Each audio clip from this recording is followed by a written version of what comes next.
and it was, you know, my salary or my earnings were published all over the place. I mean, the first year I was like, really? Did I make that much money? Oh my God. It was very difficult for me to figure out where my boundaries were because I'd grown up poor and didn't have anything. So it's easy when you don't have anything and people ask you for money. And they say, I need $500. You say, I don't have it because I'm just trying to get my rent paid. It's harder when your multi-million-dollar salary is now in the paper and you get a lot of friends and cousins you didn't have before. So how do you set boundaries for yourself? I was having trouble setting boundaries for myself for even strangers. People would just show up at my door in Chicago and say, Oprah, I left my husband, please help me.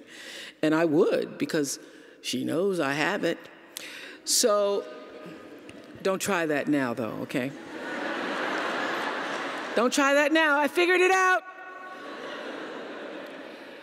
So what I learned is that, oh, the reason why people keep showing up is because my intention is to make them think that I'm such a nice person that you can ask me for anything, you can get me to do anything, I'm gonna say yes, I'm gonna say yes. So when Stevie called me this time, I thought I'd try out my first no on Stevie. Let's start big. He wanted me to donate some money to a charity, and I didn't want to donate to the charity because I have my own charities, and I care about a lot of people, but the problem is when you have money, everybody thinks you just want to give to everything. So every letter I ever get starts with, we know you love the children. Yes, I do love the children, but somebody else is going to have to help the children. So I said to Stevie, no.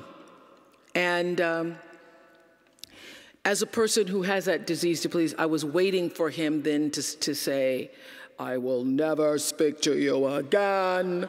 I will never call you. I will never sing a song for you. And he didn't. He just said, okay. Okay? Okay, it's okay? He said, okay, check you later. And what I learned from that is, many times you will have angst and worry about things and put yourself in a state, like someone said this morning because their phone went off, they were mortified over a phone. I said, really? You will put yourself in a state when the other person really isn't even thinking about you. So learning that I could specifically determine for myself what the boundaries were for me, what I wanted to do, give my money, give my time, give of my service to who I wanted to give it to when I did, that I get to make that decision.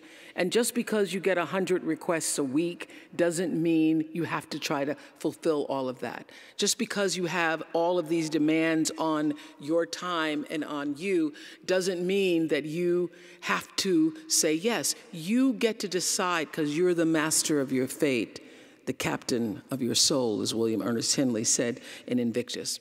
And understanding that really changed the meaning of my life in that I was no longer driven by what other people wanted me to do, but took charge of my own destiny, making choices based upon what do I feel is the next right move for me.